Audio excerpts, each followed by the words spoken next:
Morning. My discussion for today is Module 1, Introduction, Historical Perspective of Correction. So first, history and dates muna. 13th century or yung tinatawag nating securing sanctuary. In the 13th century, a criminal could avoid punishment by claiming refuge in a church for a period of 40 days. So, noong 13th century, yung criminal daw is pwedeng i-claim, okay, ng isang tao doon or galing sa church. Okay? Isang taong galing sa church or basically yung pare. Okay? Refuge is not a person. Okay? Refuge is a place. Okay?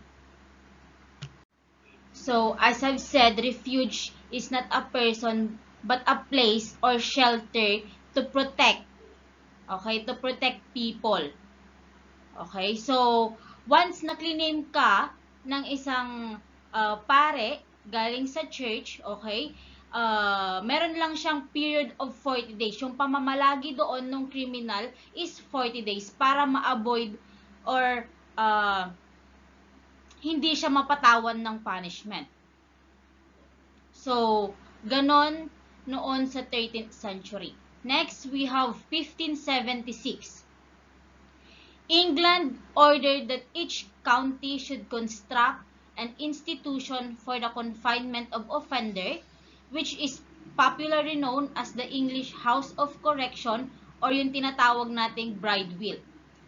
Bridewell, style house of correction and workhouses.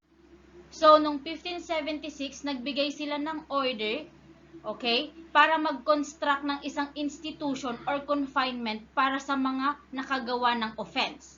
Okay, so ang ginawa nilang confinement or institution is yung tinatawag nating Bridewell workhouse. Okay, ito yung ginawa nilang confinement noong 1576 para doon lahat ilagay yung mga offender na nakagawa ng krimen or offenses. Next, we have 16th century.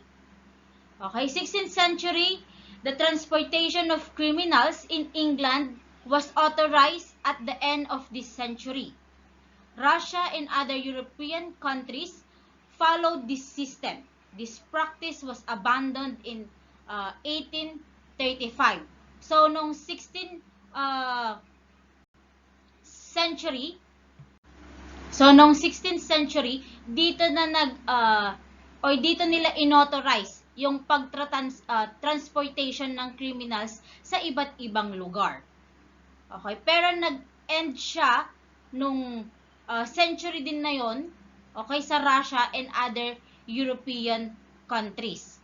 And also, hindi na siya ginawa ulit or inabandon na siya noong 1835. So, noong 16th century, uso pa yung tinatawag nating transporting of criminals in other countries. Bakit rin na-transport yung criminals sa ibang country? Because of the clogging. Okay?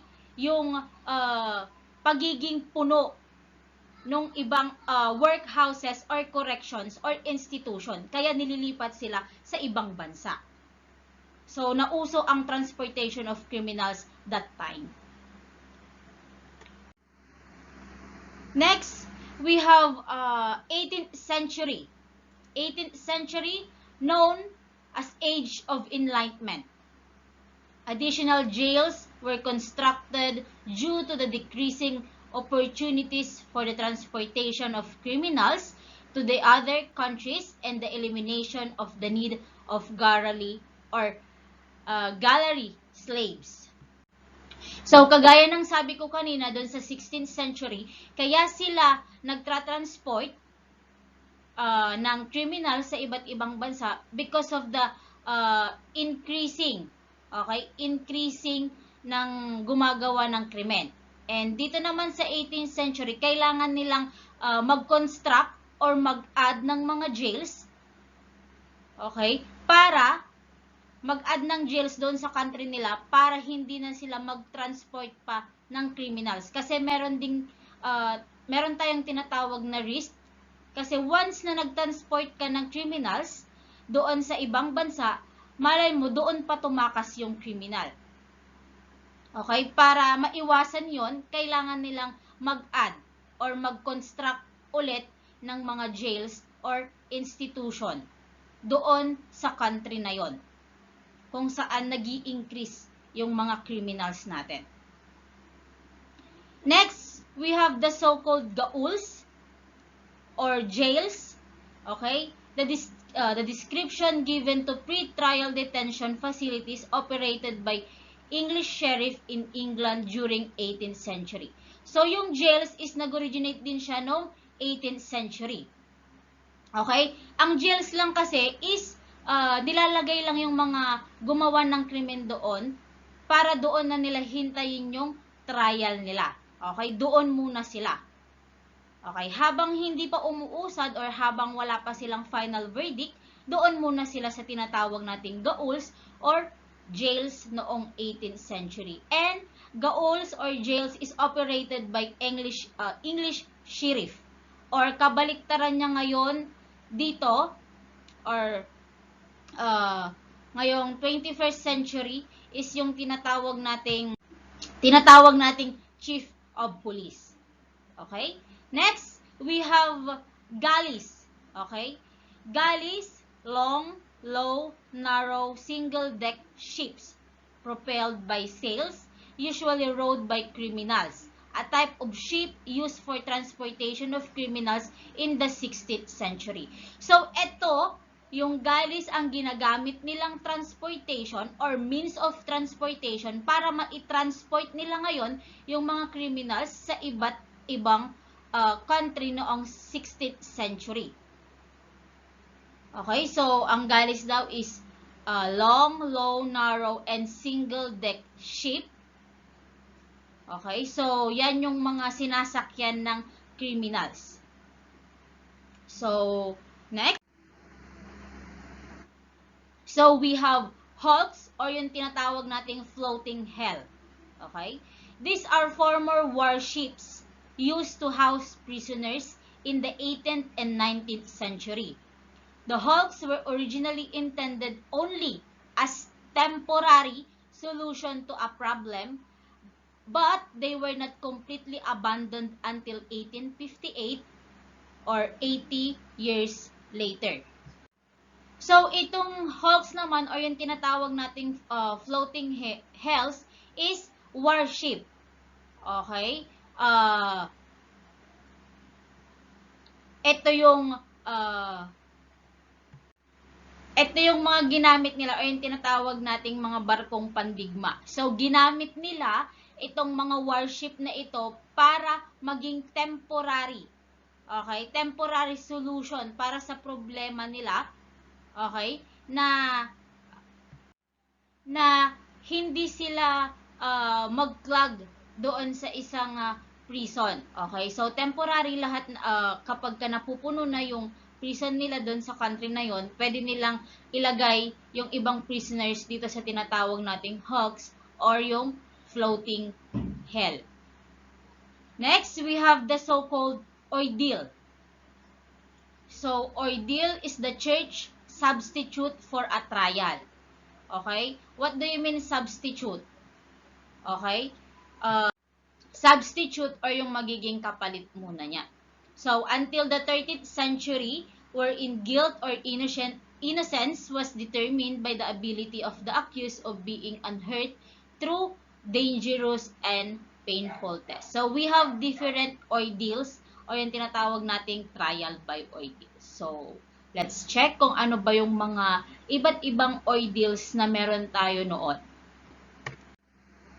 So, first, okay, we have ordeal by hot water.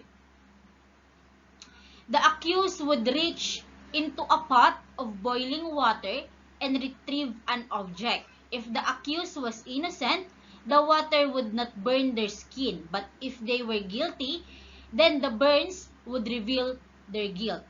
So, paano ba ginagawa itong ordeal by hot water? So, meron silang ilalagay na object doon sa loob nung pot or na may tubig na kumukulo, and then yung accused, kukunin niya yon. Once na kinuha niya at nakita na wala namang burn yung skin niya or hindi nasunog, ibig sabihin, okay, innocent siya. But once na may nakitang or nasunog yung balat niya, okay, ibig sabihin guilty siya dun sa ginawa niyang krimen. So, yan yung tinatawag nating ordeal by hot water. Next ordeal tayo, ordeal by hot iron.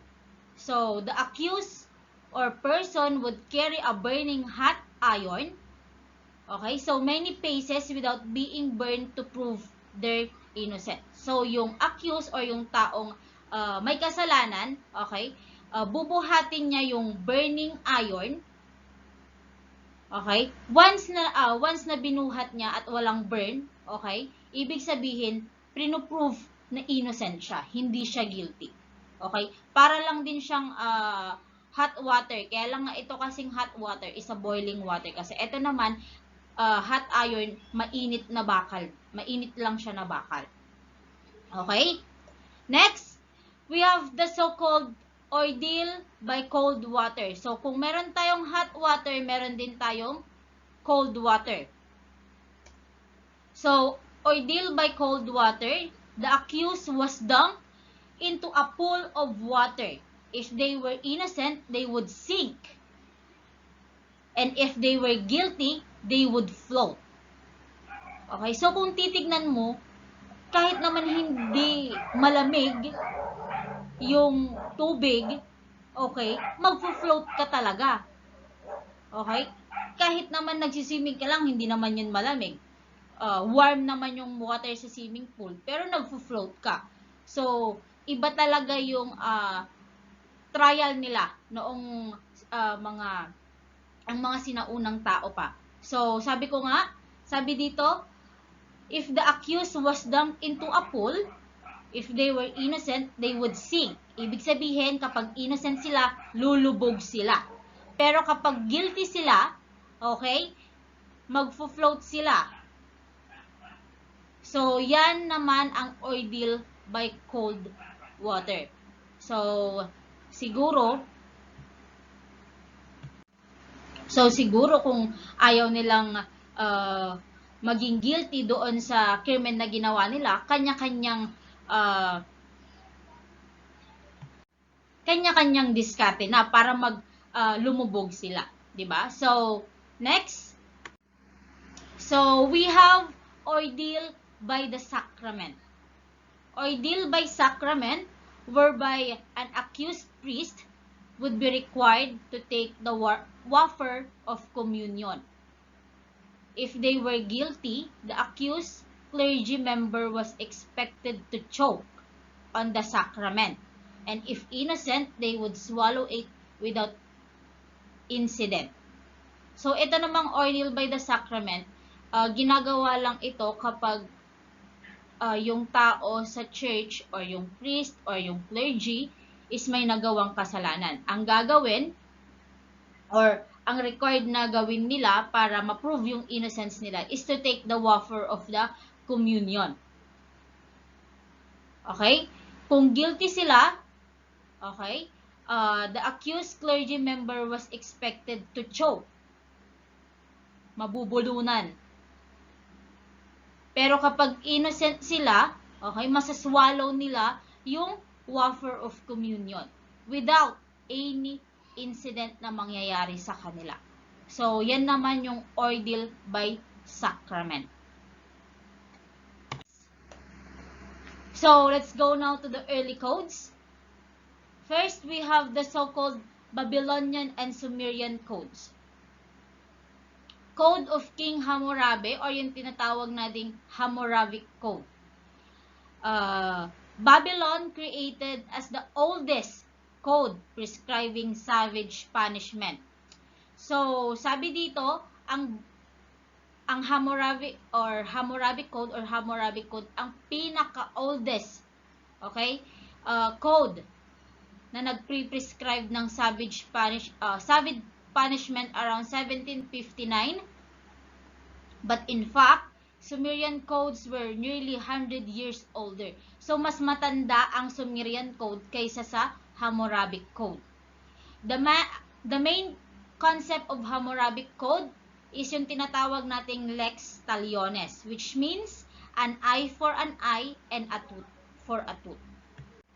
So, ang pinaka-main concept daw ng Hammurabic code is yung tinatawag nating lex talionis. So, eto, okay, an eye for an eye, a tooth for a tooth. Okay, kung ano yung ginawa mo doon sa kapwa mo, yun din yung gagawin sa'yo. Okay, as simple as that. Next, we have King Ornamus Code. Decrease the imposition of restitution and fines of execution, mutilation, or other savage penalties.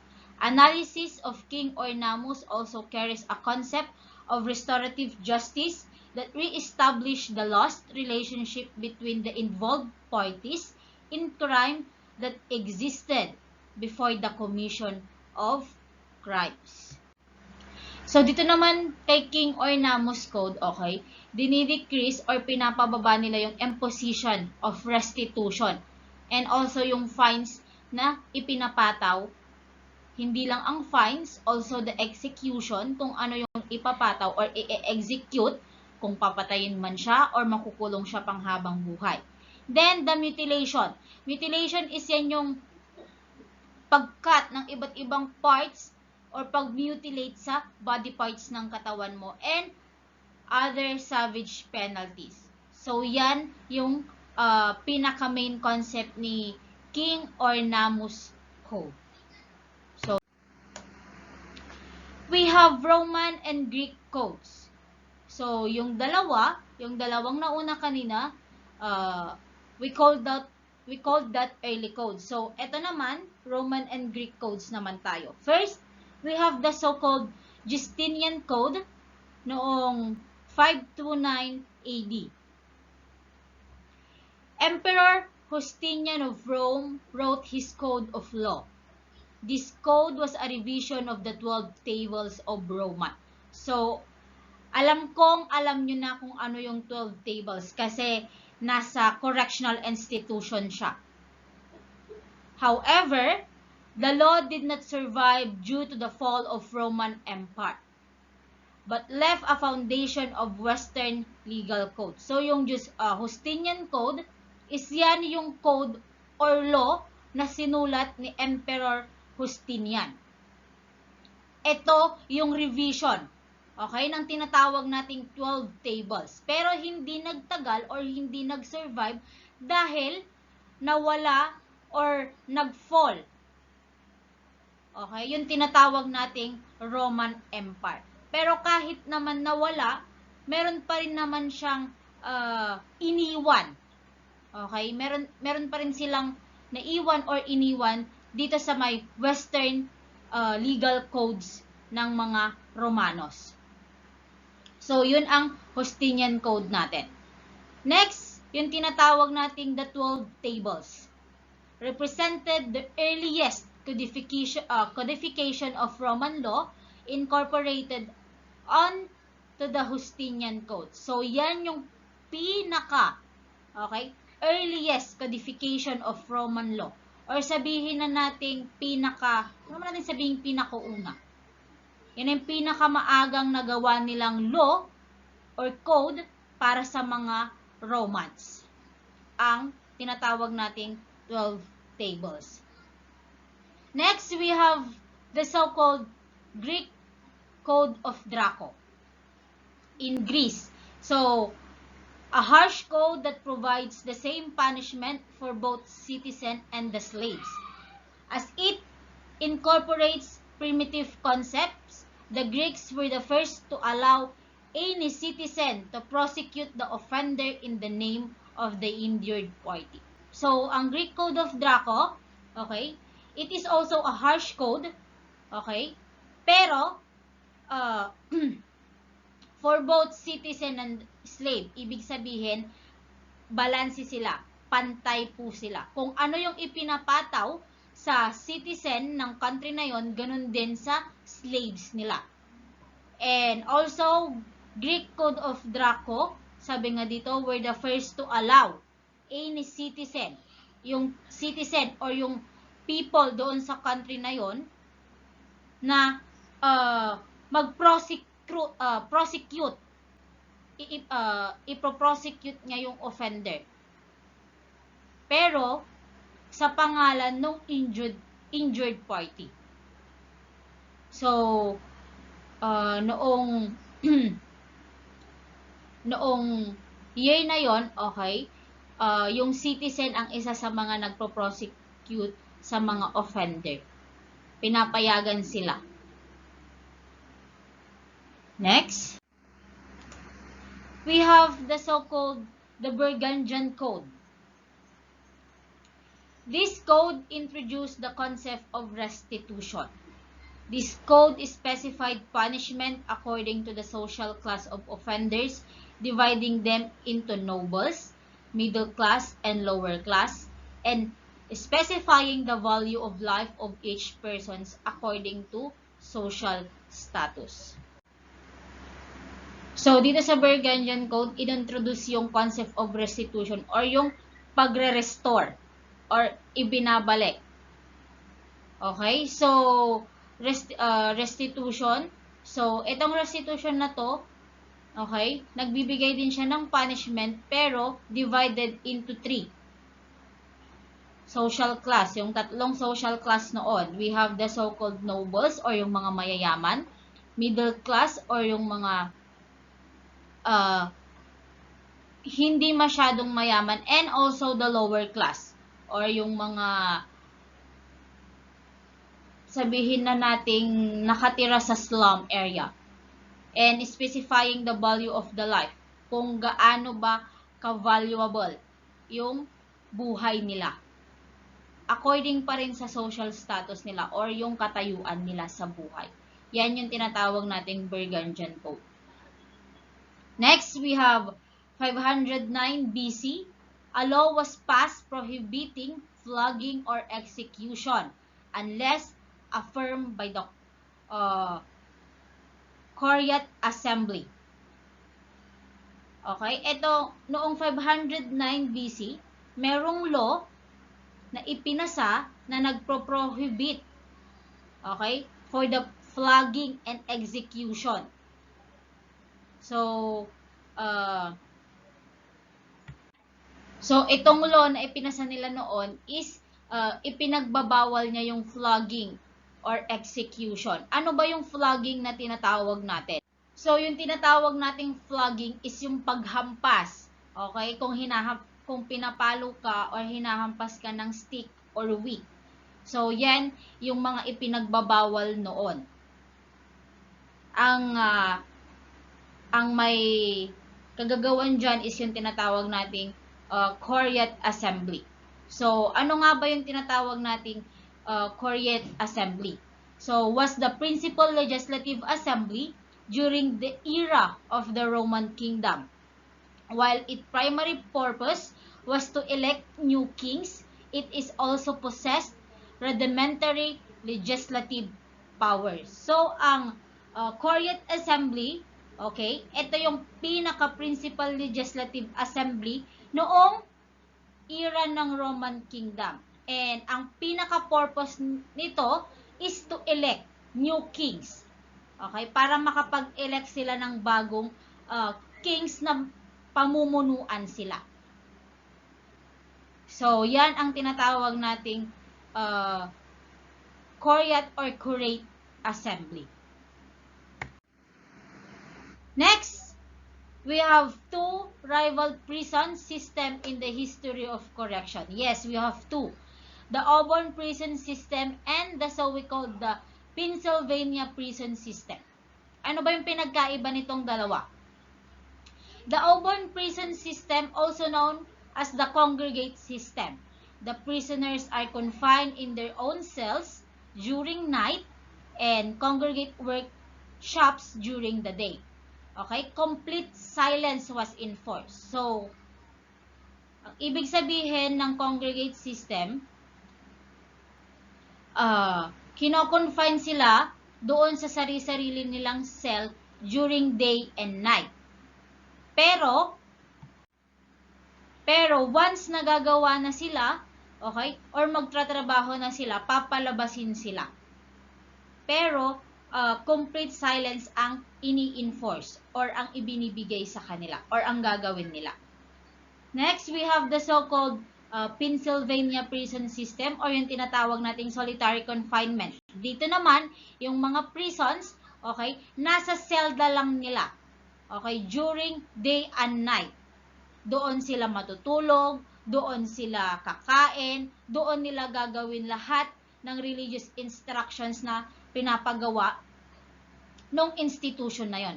And also, required pa din sa kanila, okay, ang complete silence.